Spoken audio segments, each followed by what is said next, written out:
اللہ الرحمن الرحیم وَإِن تُعُدُّوا نِعْمَةَ اللَّهِ لَا تُحْصُوهَا۔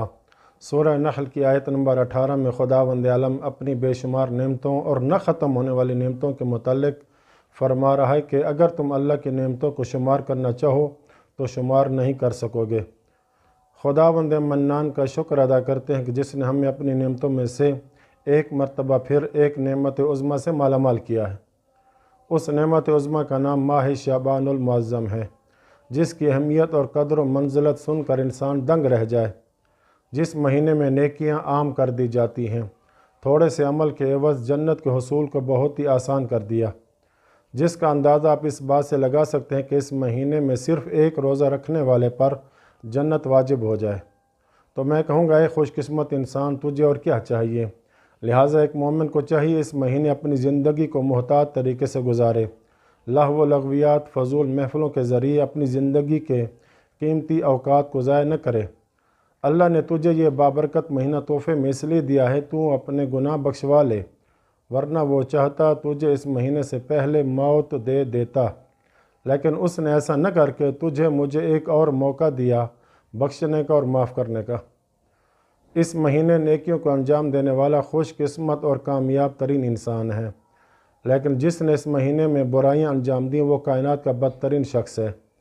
دوسرے الفاظ میں یوں کہہ دوں کہ نیکی کو انجام دینے والا آج شجر توبہ کی شاخوں سے لپٹ گیا، اور وہ شاخ اس مومن کو اٹھا کر سیدھا جنت میں لے جاتی ہے، اور اس مہینے میں برائیاں کرنے والا، اپنے وقت کو ضائع کرنے والا آج اسے زقوم و تھور کے درخت کی شاخیں اٹھا کر جہنم کی وادی میں پھینک دے گی۔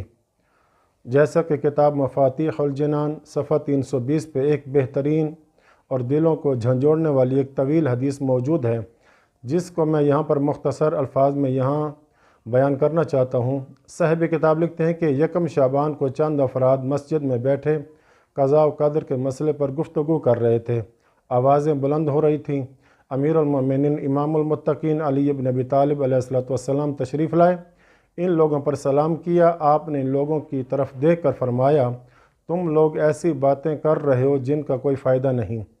آیا تم نہیں جانتے کہ خدا کے ایسے بندے بھی ہیں جو صرف خوف خدا سے خاموشی اختیار کر لیتے ہیں؟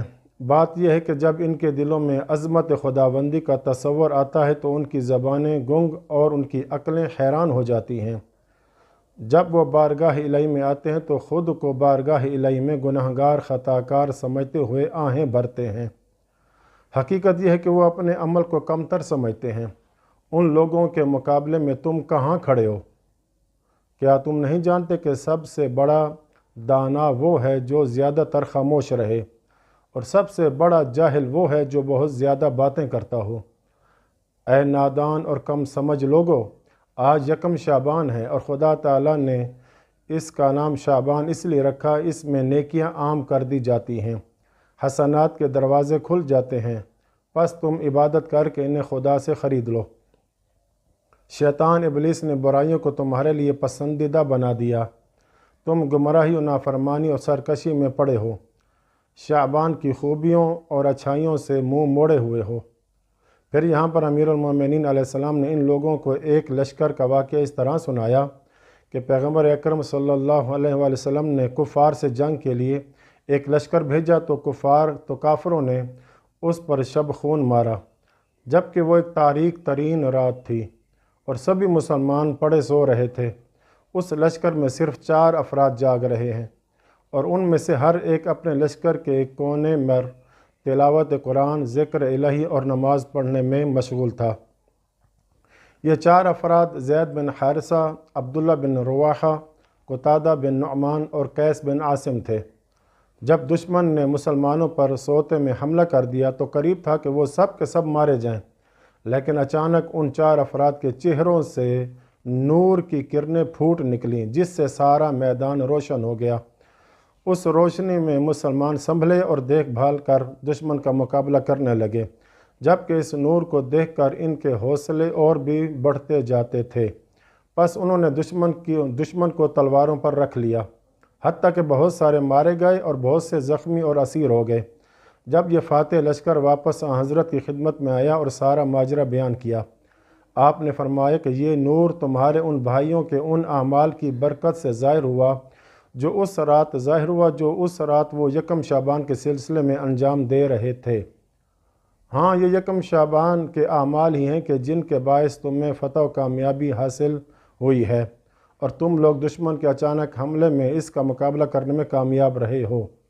اس کے بعد رسول خدا صلی اللہ علیہ وسلم نے ایک ایک کر کے اعمال کا ذکر کیا اور فرمایا، جب یکم شعبان کا دن آتا ہے تو شیطان اپنے گماشتوں سے کہتا ہے کہ ہر طرف پھیل جاؤ، لوگوں کو اپنی طرف بلاؤ اور انہیں خدا سے دور کر دو، جبکہ ادھر سے خدائے رحمان اپنے ملائکہ سے فرماتا ہے کہ آج یکم شعبان ہے، تم ہر طرف پھیل جاؤ اور میرے بندوں کو میری طرف بلاؤ، انہیں نیکی کی طرف راغب کرو تاکہ وہ سب باسعادت اور نیک بخت بن جائیں۔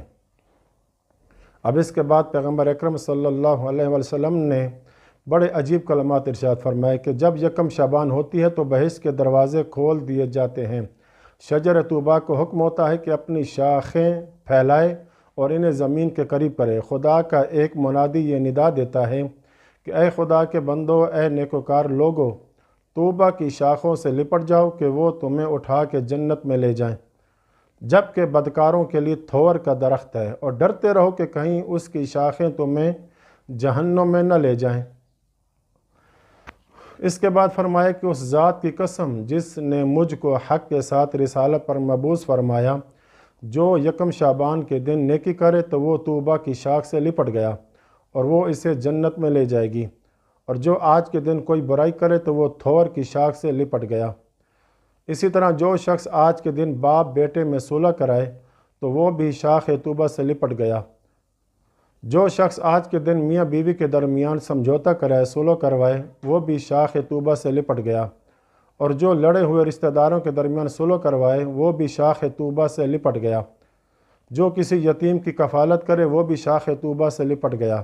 جو قرآن کی تلاوت کرے، مریض کی عیادت کرے، اللہ کی نعمتوں کا نام لے لے کر اس کا شکر ادا کرے تو وہ بھی طوبیٰ کی شاخ سے لپٹ گیا۔ جو شخص آج کے دن اپنے ماں باپ کے ساتھ اچھا سلوک کرے اور ان کو خوش کرے تو وہ بھی طوبیٰ کی شاخ سے لپٹ گیا۔ جو شخص جنازے کے ساتھ چلے، مصیبت زدہ کی دل جوئی کرے، وہ بھی شاخ طوبیٰ سے لپٹ گیا۔ گویا کہ آج نیکی کرنے والا، اچھے کام کرنے والا شاخ طوبیٰ سے لپٹ جائے گا۔ اس کے برعکس رسول خدا صلی اللہ علیہ وآلہ وسلم ارشاد فرماتے ہیں کہ اس ذات کی قسم جس نے مجھ کو رسالت پر مامور کیا ہے کہ جو شخص آج کے دن شر اور بدی کا کوئی بھی کام کرے تو وہ زقوم یعنی طہر کی شاخوں سے لپٹ گیا اور وہ اسے جہنم کی طرف کھینچ کر لے جائیں گی۔ اسی طرح جو شخص آج کے دن واجب نماز میں کوتاہی کرتے ہوئے اسے ضائع کر دے تو وہ بھی طہر کی شاخوں سے لپٹ گیا۔ جو شخص آج کے دن بھائی بھائی یا بہن بھائی کے درمیان غلط فہمی اور جدائی پیدا کرے تو وہ بھی زقوم کی شاخوں سے لپٹ گیا۔ جس نے میاں بیوی کے درمیان پھوٹ ڈالی، نفرتیں پیدا کی، میاں بیوی کے درمیان غلط فہمی اور جدائی پیدا کرے تو وہ طہر اور زقوم کی شاخوں سے لپٹ گیا۔ میں اس بات کو پھر دہرائے دیتا ہوں، جس نے بھی میاں اور بیوی کے درمیان نفرتیں پیدا کی، غلط فہمیاں پیدا کی اور ان کے درمیان جدائی ڈالنے کی کوشش کی تاکہ ان کا رشتہ ٹوٹ جائے، وہ بھی طہر کی شاخ سے لپٹ گیا اور وہ شاخ اسے جہنم میں جا کر پھینک دے گی۔ جو شخص کسی یتیم کو اذیت دے، اس پر ستم ڈھائے، اس کے مال کو ضائع کرے، وہ بھی زقوم کی شاخوں سے لپٹ گیا، اور جو شخص کسی مومن کی عزت کو بٹا لگائے وہ بھی زقوم کی شاخوں سے لپٹ گیا۔ اسی طرح جو شخص گانا گائے کہ لوگ اس کے گانوں سے گناہوں میں مبتلا ہوں، وہ بھی طہر اور زقوم کی شاخوں سے لپٹ گیا۔ جو شخص اپنے پڑوسی کو کم تر تصور کرتے ہوئے اس کی عیادت نہ کرے تو وہ زقوم کی شاخوں سے لپٹ گیا۔ جو شخص اپنے ماں باپ کا نافرمان ہو جائے وہ بھی زقوم کی شاخوں سے لپٹ گیا۔ خلاصہ یہ کہ جو بھی شخص ان برائیوں کے علاوہ کسی اور بدی کا ارتکاب کرے تو وہ بھی زقوم کی شاخوں سے لپٹ گیا۔ آخر میں اللہ سے یہی التماس اور دعا کرتے ہیں کہ وہ ہمیں اس ماہ شعبان میں نیکیوں سے محبت اور ان کو انجام دینے کی توفیق عطا فرمائے، اور ہمیں شجر طوبیٰ کی شاخیں سے لپٹنے کی توفیق عطا فرمائے، اور ہم سب کو برائیوں سے محفوظ رکھ کے زقوم و طہر کی شاخوں سے محفوظ فرمائے، اور اس مہینے کے فیوز و برکات کو حاصل کرنے کی توفیق عطا فرمائے۔ آمین یا رب العالمین۔ وصلی اللہ علی محمد و اہل بیتہ الطاہرین۔